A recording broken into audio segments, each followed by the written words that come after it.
How's everybody doing? I'm getting over a cold.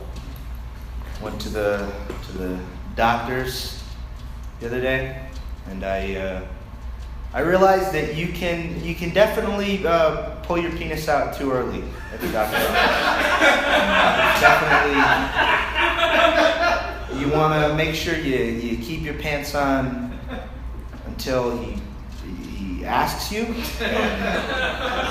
he's in the room, and you have an appointment at that doctor's office. Really important that. I don't know. Sometimes I feel like I'm just like a boat upon a winding river, twisting towards an endless black sea, further and further, drifting away from where I want to be, who I want to be.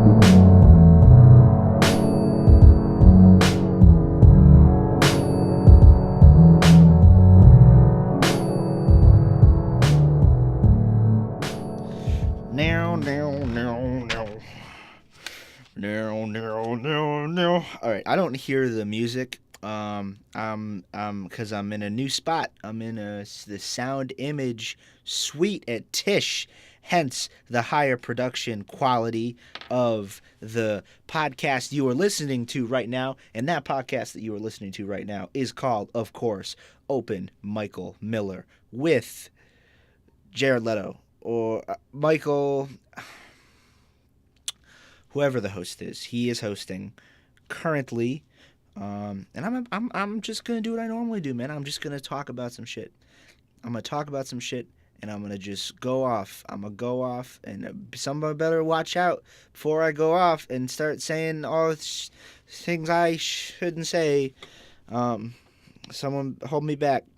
Yeah. So we're doing it again. It's episode 15. If you want to stay along for the ride, I'm a rant like Bill Burr. I'm gonna get personal like Mark Maron, and I'm gonna get annoying but charming like Pete Holmes in this podcast. I'm gonna shoot for an hour again. It's interesting to be in the studio. It's weird. I don't know. I think that this might be better though. I can only do it for 4 weeks maybe while I'm here. But I think I'm going to do it for the 4 weeks because I want to start giving something better to the fans, you know?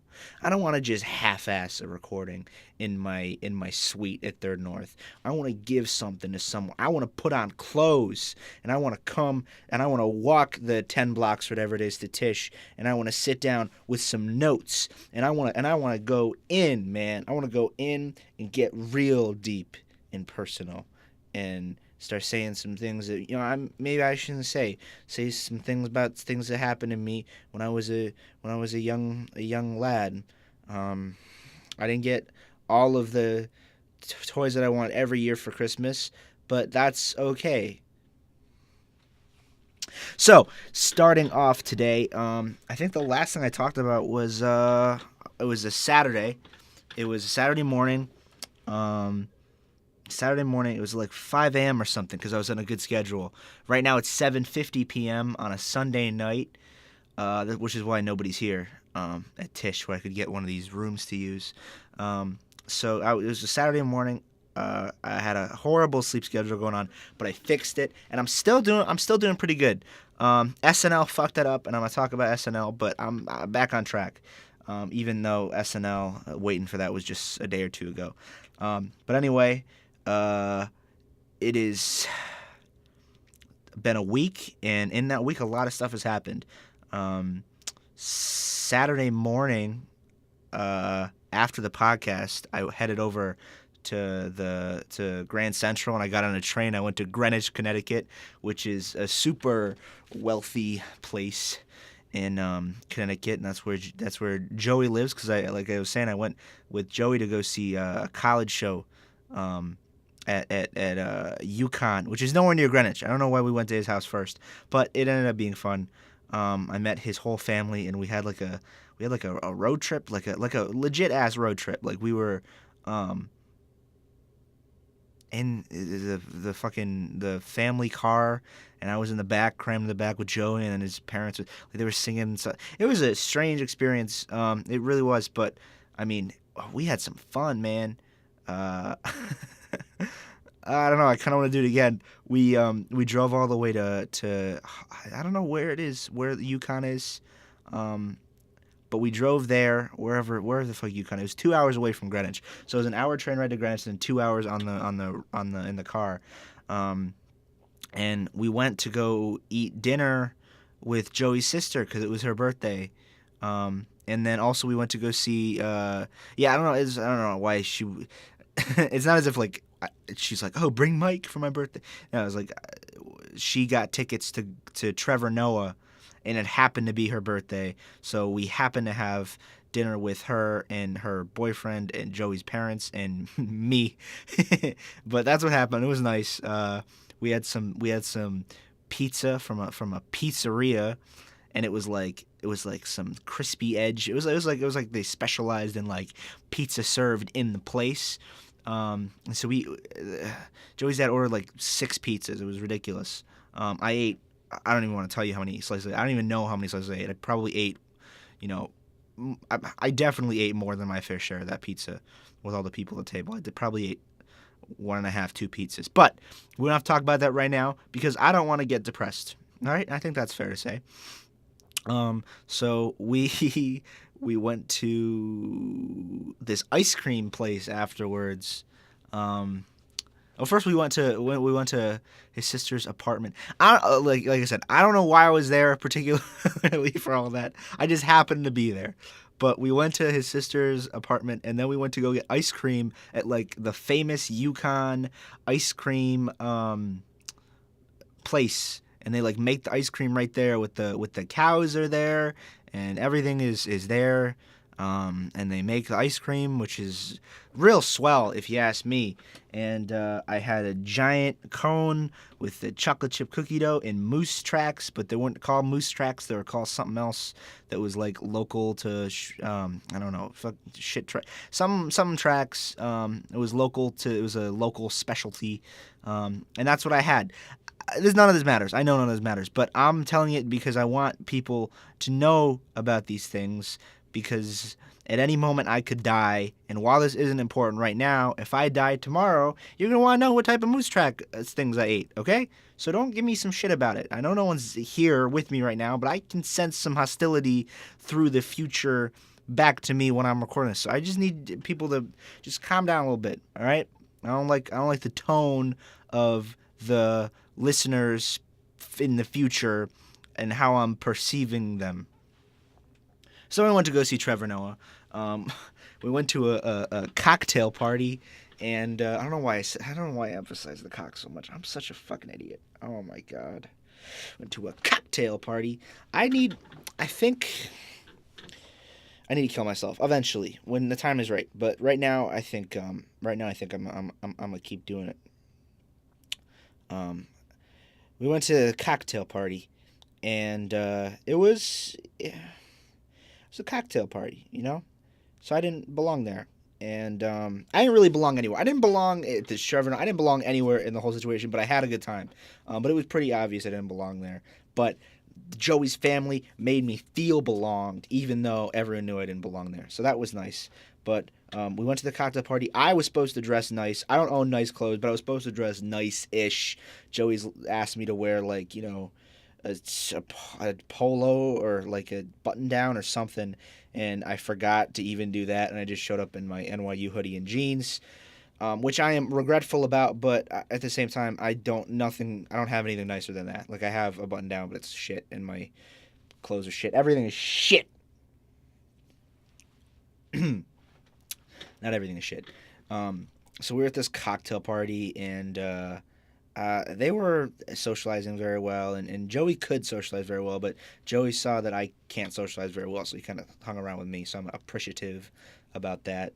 And yeah, I mean, people were talking to me and him, and they're asking about, you know, what do you do? And we said comedy, and it was like, oh, nice, because they were there to see Trevor Noah. But so one of them knew Pete Holmes. One of the girls knew Pete Holmes.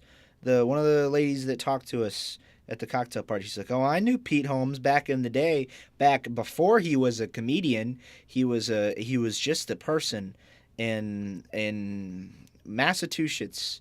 He was a person there, and we all loved him. We all thought Pete was a funny man. I met Pete Holmes once with Joey.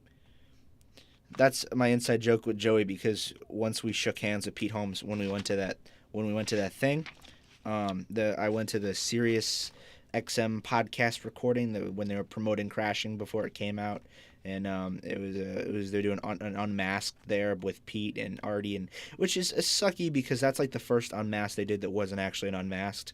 They were just promoting it. Find a way to promote it. I don't know why Bennington decided to do, because normally Unmasked is like it's a radio broadcast. It ends up being a podcast, but he has a comedian on there, and he talks to the comedian about being a comedian, and it's really like it's interesting because it's like about being a comedian. It was different because there's three guys there. But I think I've already talked about this. All I'm saying is we met Pete Holmes, as in Joey went up to Petey and he said, "Hey, my name is Joey." I didn't talk about this because I didn't do the podcast for a while. I didn't talk about this. But yeah, so we met Pete Holmes because after the thing they did like a meet and greet, and Joey went up to Pete Holmes.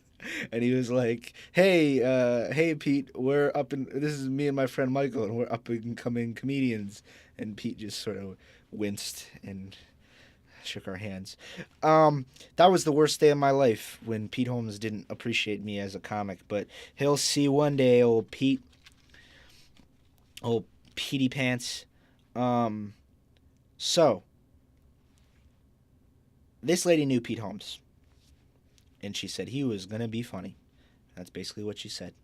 And that was a very long transgression for that factoid that she knew Pete Holmes. But we're going to keep going anyway.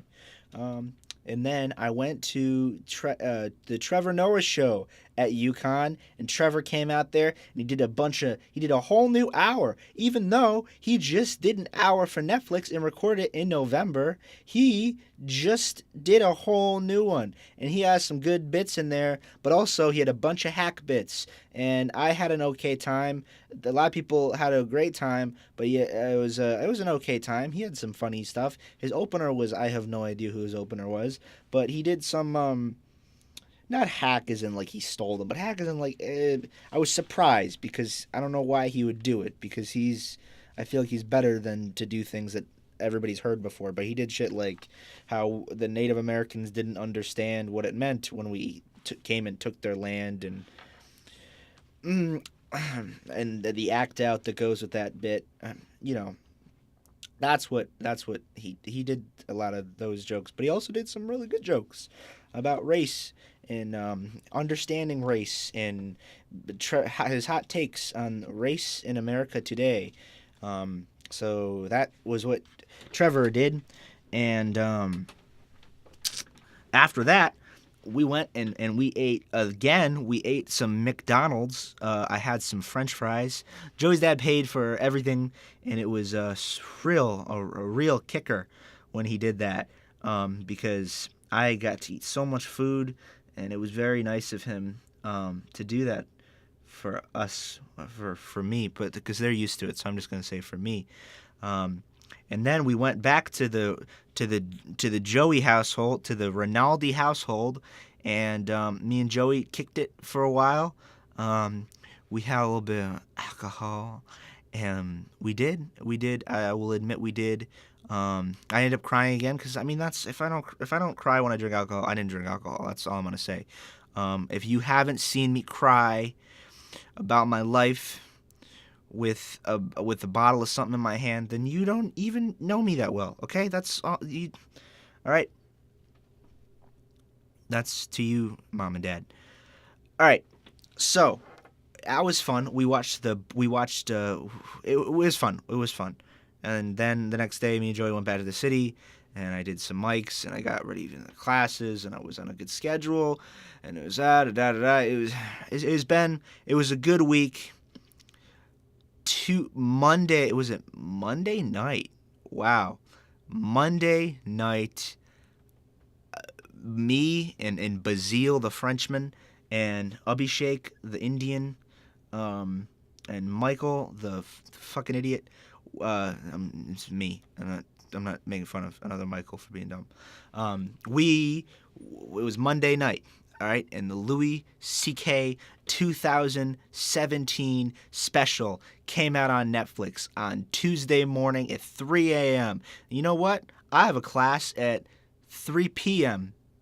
So you know what I did? I wasn't going to fucking wait till the next day because my Tuesday class is 3 p.m. So, and they had a class in the afternoon too. So they stuck around and we smoked some weed on the street is what we did. They bought it was, I don't know if I should be talking about drug use as if I'm promoting it. I'm not promoting it. I'm just doing it by myself with other people. They bought some blunt wraps, which was we smoked some blunts. We smoked 2 blunts in the pouring rain under umbrella and scaffolding, and we still got soaking wet, and it took us a long ass time to figure it out and so we ended up not even being able to watch CK special till like 4:30 a.m. But you know what? We still watched the CK special. I watched it twice. I watched it since then, those 2 times, and I watched another 2 times this week. I watched it because I have to catch up. I've seen the other one so many times. I want to be able to internalize this one so I can steal it for my own act and cadence. I want to absorb it. No, but I watched it just because I wanted to be able to talk about it intelligently. And I didn't even talk about on the last one the Chappelle specials. I don't know why I didn't talk about Chappelle. I didn't talk about watching Gerard Carmichael's 8. I haven't talked about any sort of stand-up I've been watching lately, which is I don't know. I don't know why the hell I've been doing that. But I'm gonna do it this time. So I guess I can start with Chappelle then, because Chappelle was a while ago. It was a while ago at this point. But Chappelle, I thought was fucking hilarious. I thought the first one was better. I thought the one with the suit was the better one. I found that because a lot of people didn't like the Louis special, but I realized that the people that didn't like the Louis special liked the second Chappelle special more. Everyone that didn't like the Louis C.K. special, the new one, liked the second Chappelle special more than the first Chappelle special, and which makes sense. I like the first Chappelle special more with the suit, and we was talking about Cosby and OJ. I thought that was brilliantly like crafted and timed and paced, and I thought that like that bit at the end was like. I mean, because you got to consider, like, Cosby was probably, like, one of Chappelle's, like, biggest heroes. And, he probably felt, like, almost obligated to address it and obligated to say something on it. Because the general perception was we got to wipe away Cosby from the history of comedy and the history of stand-up. Because the general consensus, or rather. Because it's, he's a rapist now, and, a rapist now. He's a rapist for a long time and is coming out now. I don't know. I never thought, I never agree with the whole, obviously I don't agree with rape. I wasn't going to say, I don't know, I never agreed with rape. I don't agree with rape, FYI. But I don't think that we should wipe away his influence, because if you think about everybody who was influenced by Cosby, it's an insane list, man. I mean, because I've been reading this The Comedians by good old Cliff Nesteroff, and who apparently my uncle really liked the book, but he doesn't have any respect for him anymore once he saw him in the history of comedy. I don't know. I haven't seen him, so I haven't seen him on the show, or I haven't seen the show in general because I don't have cable. But I guess he's like super hipstery, and my uncle doesn't like it. He's like, I don't like it. I liked him, but I don't have any respect for him now. But good old Cliff. I was reading his book, and yeah, I mean Cosby's influence on comedian is, you can't even put it into words, because like I was reading in the book, it was like Red Fox came about, um, and then Dick Gregory was influenced by Red Fox, and then Cosby was influenced by Dick Gregory, and then Eddie was no, Pryor was influenced by Cosby, and then Eddie was influenced by Pryor, and then fucking everyone was influenced by Eddie, but mostly Chris Rock was influenced by Chris Rock, Martin Lawrence were influenced by Eddie, and then Chappelle was influenced by Chris Rock and Eddie, and and I'm not, I don't know, I'm not just not just black comics were influenced by each other, but the greatest, at least for the first like 3 or 4 generations, the greatest black comics of their generations were all like directly influenced by each other, to the point where in the book it was like, Gregory was saying that Cosby was hacking him when he first came out, and then a couple years later when Pryor first came out, Cosby was saying that Pryor was hacking him. Like his influence on stand-up in general, and like if he was the biggest influence on the best stand-up comedian of all time, we can't wipe the motherfucker from history. We can't. So that's why I thought Chappelle's bit about not defending Cosby at all, that was what was so great about it. He didn't defend Cosby. He just said it was I mean, for him to, it would be for me if Louis, and I mean Louis does have if it turns out that Louis raped 50 women, being able to rationalize that, like Chappelle, I mean, I don't know if I could do that. I would just have to not think about it. I have to ignore it. I already don't think about all the fucking allegations towards Louis and stuff, and whatever, that he masturbates in front of people, just whips, which is a little bit funny. But it's also bad because I guess he like locks them in and stuff so they can't leave, which is weird and rapey. But I don't know. To me, if I'm on a public street and I just whip out sexual harassment, but at the same time, it's also kind of funny to just streakers are funny. Streakers are funny. That's definitely sexual harassment, but streakers are funny. Just whipping out a dick once in a while, and whipping out a dick with no intention of inserting dick into other person, that's funny to me. But, Chappelle handled that masterfully in that special, and that's why I like the first special more. But the second special was more laid back. Al liked the second special more.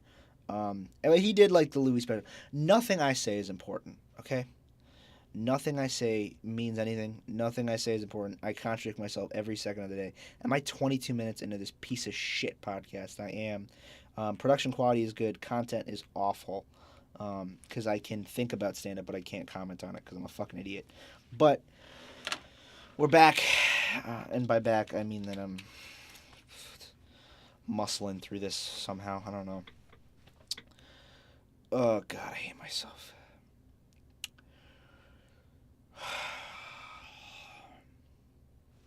Chappelle specials were good. The people that were offended by them, I understand. I can sort of understand why they're offended, but at the same time, he was a little bit. So he wasn't the nicest towards transgender people, in that the jokes might have come from like not the purest place, but they weren't. The jokes themselves weren't offensive, I didn't think, and I think that he was very careful about that. Like Chappelle himself might be a little bit weird about transgender people, but the jokes themselves, I don't think had any fault. And I hate when people like, because there's a lot of, and I think Eagle, he posted something on Facebook about it, and I thought he was right that like, it's interesting that how many people loved the Chappelle special and or this, they're like a lot of those people are the same people that will like shit on and like make it really difficult for anybody to do any like young comics or amateur comics to do any sort of racy material that like is the same type of jokes where the jokes themselves aren't offensive. Like Chappelle's jokes weren't offensive by themselves, but you can't even touch it for a lot of people.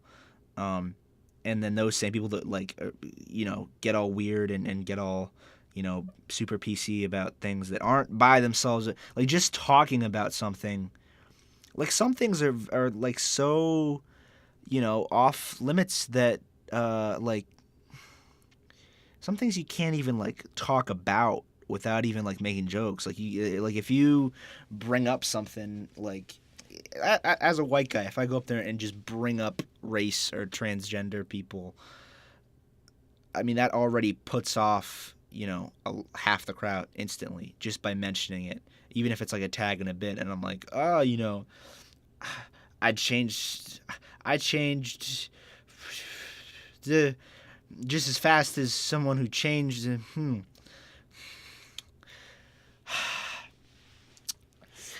get what I'm saying.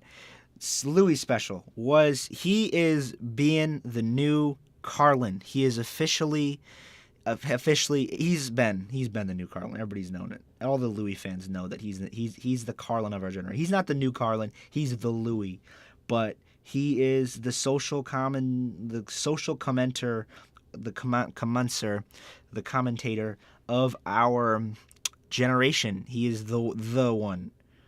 And I think that he assumed that role and maybe assumed it for himself. I mean, I talked about Louis and the tour, and when I saw it, and it was the same thing from the tour, and it was a good fucking tour, man. It was a good fucking tour. But yeah, it is we know that he's been this, but I think he assumed it for himself, because he's arbitrary to sound, he's wearing suits now, in the special, and he's like professional about it, and I think to me, Comedy Store which was the special he did before this.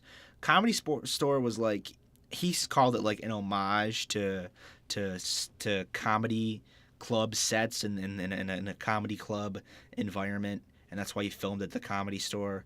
But at the same time, like, I looked at it as like he was clearing out all of those silly bits and all of those comedy club bits and things that aren't outright social commentary, because like there were little bits of it in it, like tiny, like it was mostly not social commentary. It was mostly just stories and it was goofy. But I think he was just clearing it out, because I think from here on out he's gonna do like that 2017 was the first one, and he was trying for something greater. A lot of the people that didn't like it, I think, didn't like it because it wasn't as funny.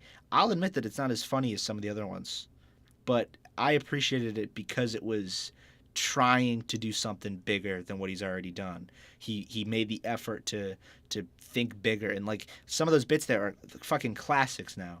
Like 2017 is now one of his best bits. Period. One of his best bits, period. And there was like a couple premises that were like the fucking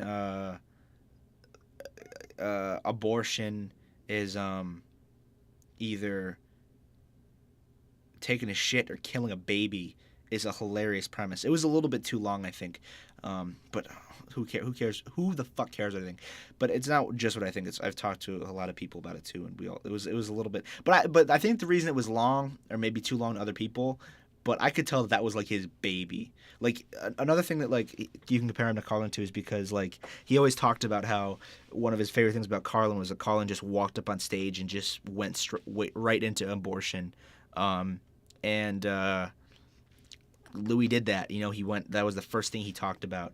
Was he just went up there and talked about abortion,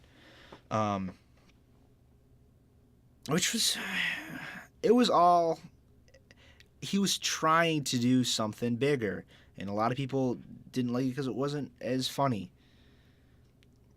But I think that it's worth it for the types of things he's gonna do. The abortion bit was classic. to me the abortion bit was classic. A lot of people didn't. I thought that was just such a hugely smart premise. Another line that really was fucking funny was the end of. I'm pretty sure the end of Magic Mike is "I'm gay." Like I just love that line. It doesn't matter what I think. Can I? That's the through line of all these podcasts. Is that it doesn't matter what I think. But I'm just gonna say what I think anyway, because at the end of the day, what I think is the thoughts. I kind of want to do that more on stage when like purposely bomb. Like I don't know. To me, that's always funny. Like, but if I purposely bomb, it's only funny if I really bomb. And then if I really bomb, how do I get back out of it? I don't know. I don't know. I guess it's not only funny if I purposely bomb. A couple of my bits are funny because they're purposeful bombs. I don't know. I'm a weird fucking comic already. Like I'm already fucking doing shit dumb. And like not writing real jokes and just going up there and bombing on purpose. Not bombing on purpose every time, but having certain bits that are funny because they're bad or funny because of the, heightened bad delivery of a joke. It's stupid. I don't have to. If you want to see my stand-up, you can look it up on YouTube and see the shit for yourself. But I love the special. I love the special, man. And I remember on tour, my favorite bit from it was the white privilege joke, and how he was pissed off that he wasn't getting it. Like it's bad, but he's pissed off that he wasn't getting it. Like what's going on at this hotel and I'm not getting it. I thought that was the funniest thing, and it was missing from the special, and I forgot about it when I was watching the special. I was like, something's off about this because I remember there being a really fucking good bit, and it's not here. And I went to SNL. Hello, I went to SNL last night, and that was fucking crazy. I waited in line with Laji, who's a comic, Laji Haidara. He is Haidara. I don't know. I don't know. To be honest with you, I've seen it on Facebook 2 or 3 times, so I have the idea of what it is, but I really don't know. But he's in Astor Place with Al, and we waited. Martin came along too. Martin Herlihy. He came along to wait for the first couple hours, and he bounced once he found out it was 7 a.m. Dude, we went there after the Gladys show. I'll do the other shit first. Okay, so some stupid shit happened through Thursday, and I didn't really do much. I did some stand-up here and there. Friday was where things got important. Friday, I woke up and I went to the mic, a mic at the Village Lantern, and I'm doing this new-ish set about going to the doctor's office, and I have some new bits that I'm working out, and I'm cutting some stuff, and I'm making things work. I have to really get this down before I shoot the special, and I'm realizing more and more the closer I get to how not ready I am. Not ready material, not ready material wise, but not ready in the fact that I'm not ready I'm not strong enough as a comic and a performer to do anything like really good. But I still want to do it just to fucking do it, and do the best I can and see where I'm at. Cause right now, odds are it's looking like I'm gonna have to go back home. Because Friday, before I went to the mic, because I have no sense of, I'm an idiot and I forgot to say it. I went to a job interview. My second job interview at NYU. The first one went okay. I mean, the lady offered me the job. She just said that but then I told her my schedule. And she's like, "Oh, you don't have time to work here." And I was like, "Oh yeah." And she's like, "Why do you apply?" And I was like, "There's something to do." So I went to this job interview, and I think I'm okay at job interviews. I've gotten pretty much all the jobs that I've applied for, besides that one. And then this one I don't think I'm going to get. The whole time I'm convinced that they think that that they know that I'm faking. Because I'm faking, and I think that my fakeness is so apparent, and I can kind of see it in their eyes, but maybe they like that I'm faking because they know that I can. I don't know, but I went to a job interview for Summer RA. which would be awesome because then I would be able to stay in New York City in my own room. I'd have to work like 20, 25 hours a week doing RH bullshit, but um, I think that's worth it to me. That would be amazing if I could stay in the city and do stand up, but I can't. It's looking like I'm not going to be able to, so I want to record all the material that I've been working on in this special that I'm doing. I'm shooting it.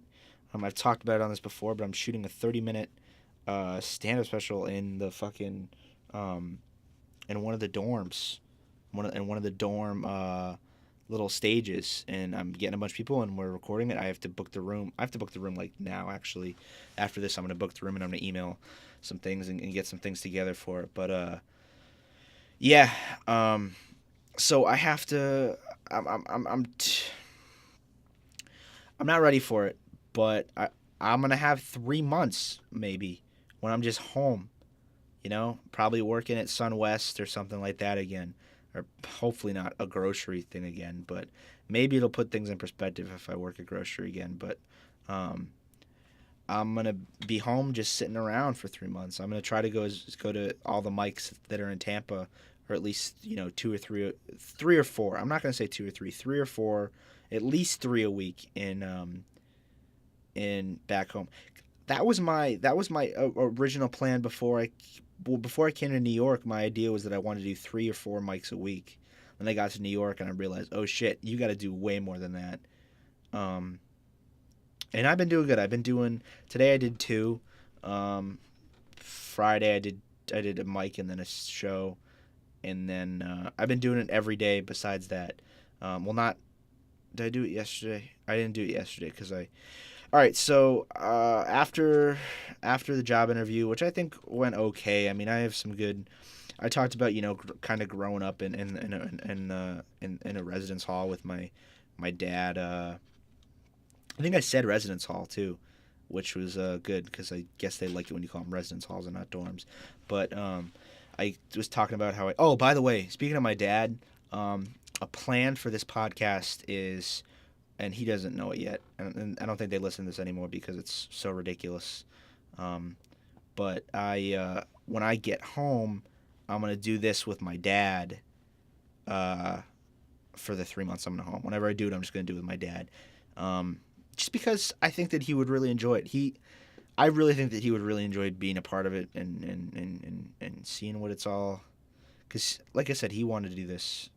He wanted to be an actor, and he thought about doing stand up in his 20s and stuff. But by then it was like when he's in San Diego. But by then it was like he had a family and he had a real job, and it was like, you know. But I'm gonna do this with my dad when I go back home. But yeah, is the fuck was I talking about? Why am I such a fucking idiot, man? Oh my god. People try to help me with it, like not from being an idiot, but they try to help me with the just just hate. Last night after SNL, because after SNL, I went to the fucking SNL recording for Louis. I waited in line on Friday for however many hours, for 12 hours. I went to the fucking SNL recording, and it was fucking awesome. But then after that, I went and I was up till 5, and I talked to Gladys for like an hour and a half, and because that's when Gladys is up, and she's trying to make me, she's trying to make me feel better, man. And she is like the comedy mom of so many people. Like she worked with Gaffigan and Galifianakis. Like she mentored them, and they're all from her room, and like a bunch of other people too, like Attell and Sam Morrill and all these other and Pete Davidson, like a bunch of fucking people. And she's like calm and like I don't know if she's just trying to make me feel better, as in like, well, maybe if I make him feel better, he'll be a better comic because he's not confident enough on stage. But I mean, she says like she says some nice shit, man. Like she says like I really believe in you, and like you, out of all the people that all the comics that I know right now that I'm working with, and all the people that come to my mics, and all the people that come to my shows, and all the people that are doing pro shows, like you're the one that I really feel the most something about, and I think you need to put in the work, and you'll get there. And I don't know, man. I don't see it at all. But I'm grateful that she does, and I'm grateful that other people try to, or that they do, and that they're nice to me about it. But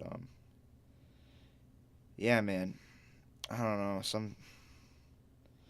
I don't know why these always have to get fucking depressing. But yeah. So we just talked about that for an hour and a half or something. Am I even audible anymore? Well, you guys get great sound quality for me falling apart on the microphone again, which is great. What am I doing? Yeah, I waited with Logi, and we got SNL tickets, and it was awesome. We waited for 12 hours. I went right after the Gladys show, which was till 8, and then Joe came, not Joey Rinaldi, but Joe Walsh, who's in my film program with me. He's a writer, and he brought his friend from his floor, this Sanjana,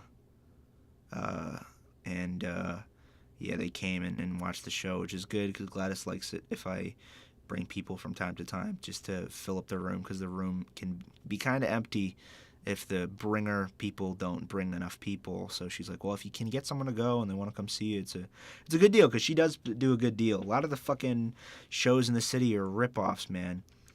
Like the bringer shows, like they want you to bring 6 people, and then it's $30. No, it's $20, $25 to get in to the club. It's a $25 cover, and then it's a 2-drink minimum, and drinks can be like $9 or $10 a piece. Like, it's ridiculous. I don't know how, but Gladys is $14, period, and the $14 comes with a drink, and there's no drink minimum. Like, it's so much better to go there. So yeah, I bring as many people as I can to the Gladys shows, and I'm so grateful that, like, she is like she's really nice to me, man. I don't know what she sees. I like to think that, sometimes I think like, I do weird shit sometimes, man. I try to think of myself as maybe I'll do great things one day. I'm not gonna lie. I look at what Louis is to Carlin, and I've looked at the age difference, and I've looked at the age difference between me and Louis. Like, I want to be really good.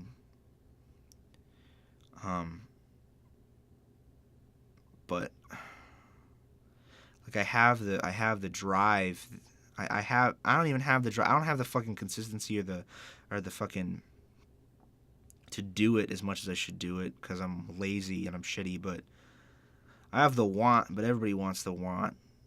So I don't have the actual facts and the evidence to show that I can do anything good. And I don't know what other people see evidence-wise. Like, it's great. Like, for instance, I'll talk about Julie. Julie has always said, like, I don't know how to take compliments like that. Julie's always said, like, oh my, you're gonna be so big. I'm gonna be able to tell people that I knew you once, and don't. It's like, man, like, you have no idea how fucking shitty I am.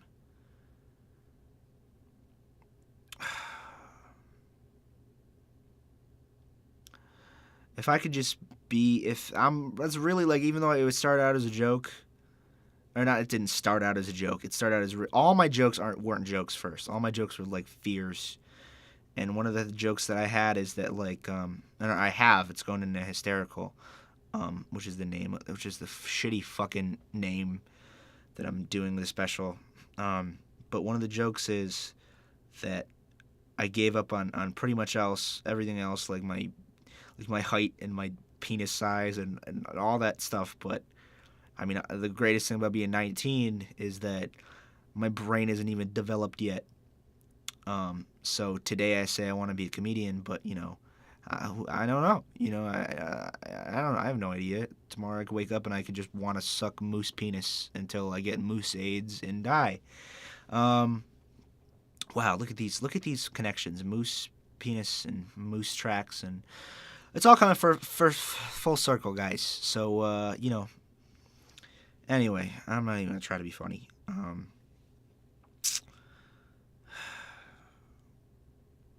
That started out as a fear of, I hope my brain changes so that I'm better in the next 3 or 4 years, because that would be swell, wouldn't it? If my brain just got better and I just woke up one morning and it was like, oh my god, my brain is better. Now I can be good. Now I can be great.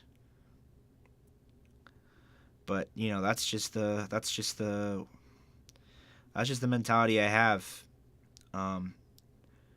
I think something about my mantra. All right, talked to Gladys also about coming up with a mantra and doing that transcendental meditation. A lot of people do it. Sertaj told me to do transcendental meditation. I guess Seinfeld does it. Seinfeld didn't tell me to do it because Seinfeld does not know me, and he does not give me career/life advice. But I gotta come up with I was thinking about actually doing it and following through. Coming up with a mantra. But yeah, I guess that just shows how much like short attention span I have, that I think that I'm just gonna wake up one day and be smarter or better or something. Um, I I was watching weight loss transformation videos for inspiration the other day, and I caught myself skipping the video from, like, the video was all about consistency and dedication, and how, like, dedication is more important than motivation, and like how it's like a 5-minute video, and I caught myself unconsciously. I watched the first 20 seconds when he was fat, and I skipped to the last 5 seconds when he was skinny. I didn't even notice I did it till after it, and I was like, oh god, if I can't even dedicate myself to watching this guy lose 100 pounds in 3 minutes, how am I going to do it for a year and a half? So maybe something like that can be part of my mantra, is just not being so fucking impatient. But at the same time, I want to be... I don't know if I want to be... I don't know if it's best to be patient. Because I've talked before, a big reason that I'm doing Hysterical and I'm trying to shoot a fucking special at 19 is because I am afraid of when people don't say that anymore. Because as much as I don't believe it, it really helps keep me going, and it's one of the reasons that I'm not, like, sad now. It really is. And, like, when people say that, when Gladys says that, and Gladys says, oh my, you have something, like, you have the it factor. A lot of it is probably because I'm 19, and 19 is just an age, but 19 is 19, and when I'm 24, it's not going to be cute or charming or impressive that I can do something that other people can do that are just a little bit older than me. And I kind of wanted to capture that feeling forever, of just being good at 19. So the impatience and the patience and I don't know. I'm not ready to do the special. I'm really not. The more and more I get closer to it, the more I realize, like, I'm not solid enough as a comic. I've bombed a couple times this week at Mike's. I bombed at the Lantern. When I say bomb, I don't ever go up there and just not get any laughs, but some of the jokes are just, they don't work. And they should work. I'm shooting something in less than a month now supposedly half an hour. I don't even know if I have half an hour. I think I have half an hour. I'm only certain I have 15 minutes, but I think I have half an hour. And some of the stuff that I thought was in the certain 15 minutes isn't working. So I'm not ready as a comic yet, even. Like, my stage presence is awful. Like, sometimes I just get... Because I can't fake it. I can't fake it. Like, I have to somehow get... The only way I'm going to be good at this is if I actually make myself find a way to practice, like, real acting. Like, acting. Like, I make myself feel and bring emotion into it and feel better when I'm up there. Because if I try to fake happiness, the biggest laughs I always get is when I'm doing a bit for the first time, or a solid bit that I had thought out really well. Not all bits I do for the first time. The ones that aren't funny obviously don't get a laugh. But if I do a bit for the first time and it's a good joke, that is always the biggest laugh I'll ever get on that bit, even if I do it 100 times after that. And then bits where I haven't done them in a long time, so I don't know the exact flow, because it's not a thought, it's not me faking it. Because people can see through it. I wish I was better at it. I wish I was better at making it so that it wasn't... I don't know. But at the same time, I think that's what they think is special. Is because I'm very on it. Like, I'm me up there, and I can't fake it. And so that's why when I do the sad stuff, it gets really sad. Like, it's like, there's a couple videos that I put them on private on YouTube, but I don't bomb, but they're not funny. Like, sometimes that Caroline's video, like, a couple people have told me that, like, they've watched it and it was like, oh, it's good, but, like, it's kind of sad too. I was like, what do you mean it's sad? And they're like, it's sad.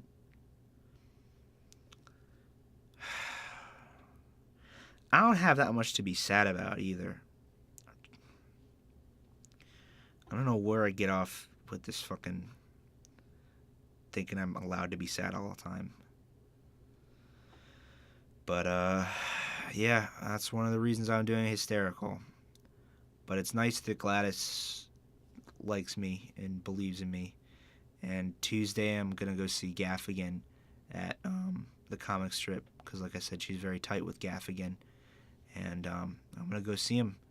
And not, maybe I'll, like, meet him or shake hands or something if I'm with Gladys, but not like meet him and, like, talk to him. I doubt, because he's like 34 kids. Like, he has places to be. But I'm gonna go see him in a little comic strip club. And yeah, I'll talk about that next time. But SNL was amazing, man. Laji and I waited from 8 p.m. after the Gladys show till 7 a.m. We waited, and we were like number 30 and 31 for the live show tickets. And yeah, we were worried that we weren't going to get in, because, I mean, it was Louis, but we got in, and it was such a cool experience. We might actually go again this Friday and wait, because the way it works is, I thought it was going to be, we go there at 8 p.m. and we wait there till the show started. And I was, to be honest with you, I was kind of ready.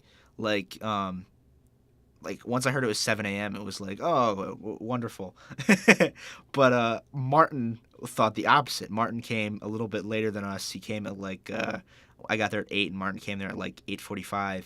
And he's like, oh, man, this is going to be a long time. And I was like, oh, yeah, right? It's going to be till 6 p.m. tomorrow. And then Laji was like, and then Martin was like, oh, I thought it was going to be till 1 a.m. And I was like, pfft. And then Laji was like, you're both wrong. It's 7 a.m. But Martin thought it was only going to be 4 hours. But yeah, I was fucking ready to do whatever, 24 hours. I was ready to go. I was ready to go, man.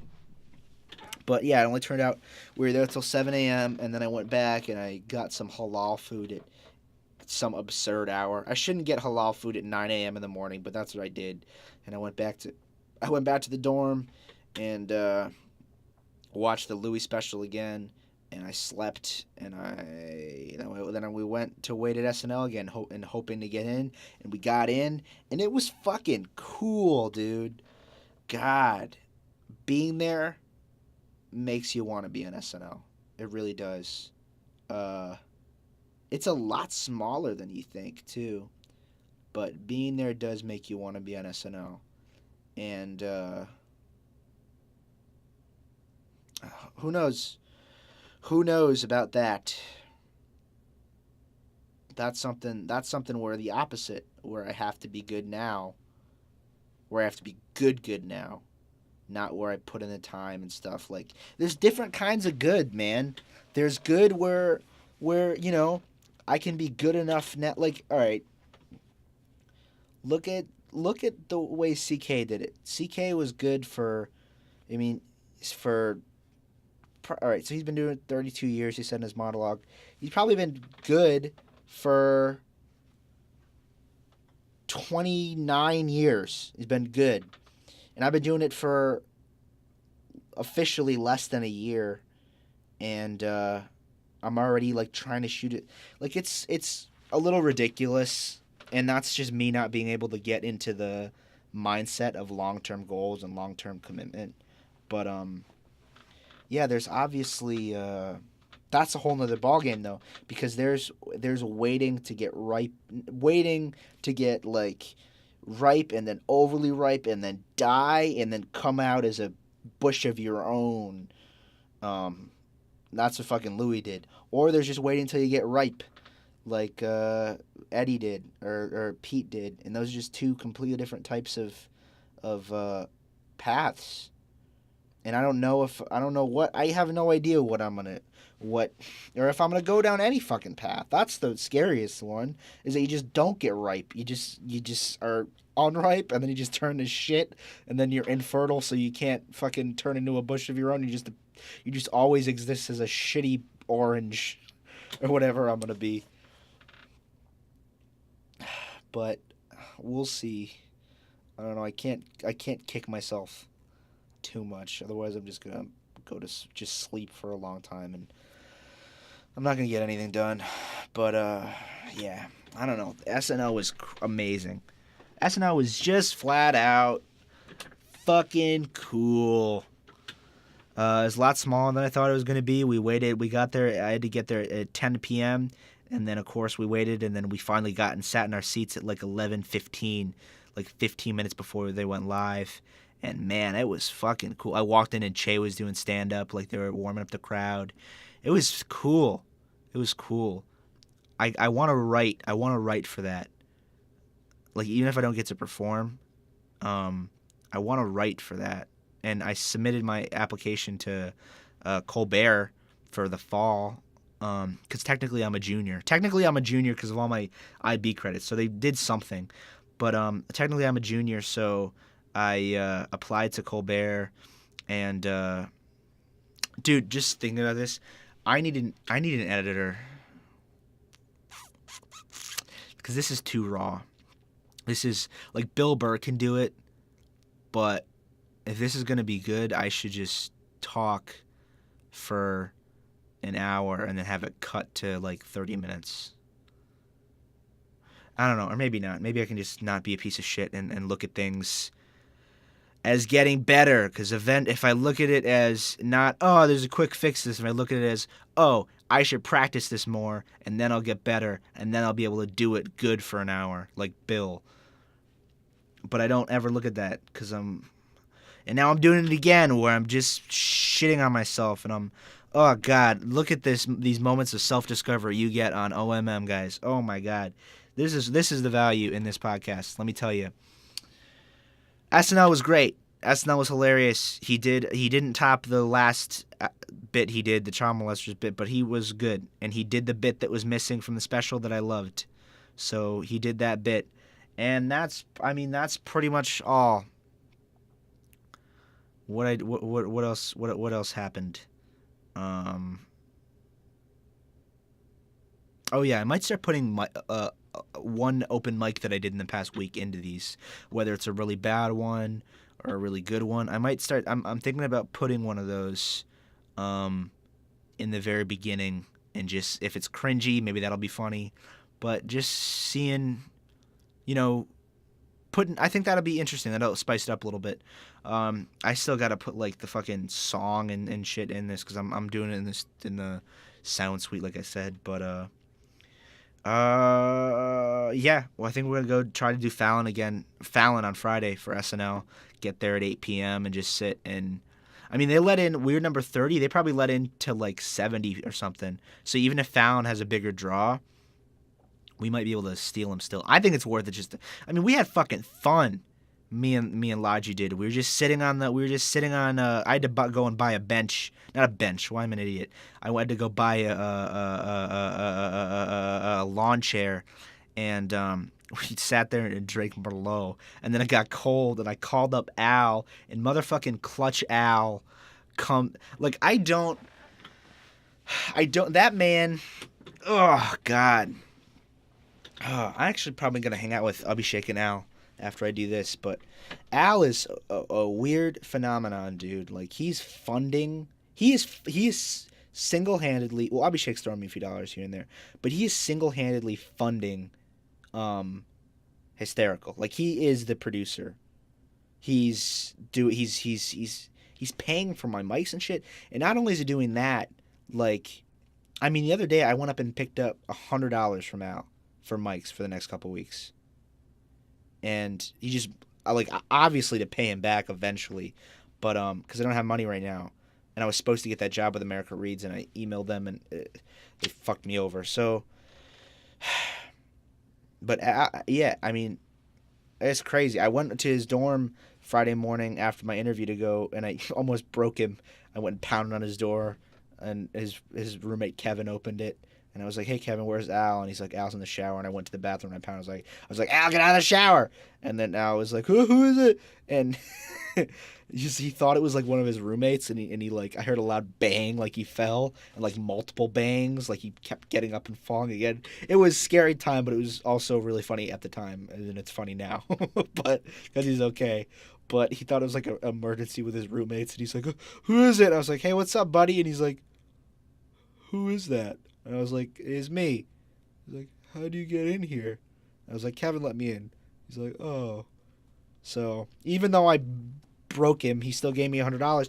And then when we were waiting at SNL, this motherfucker, I was like almost jokingly messaged him like, "Hey dude, it's really cold. Can you come and go to my dorm and pick up blankets and bring them to me and Logi so we're not cold?" And he did.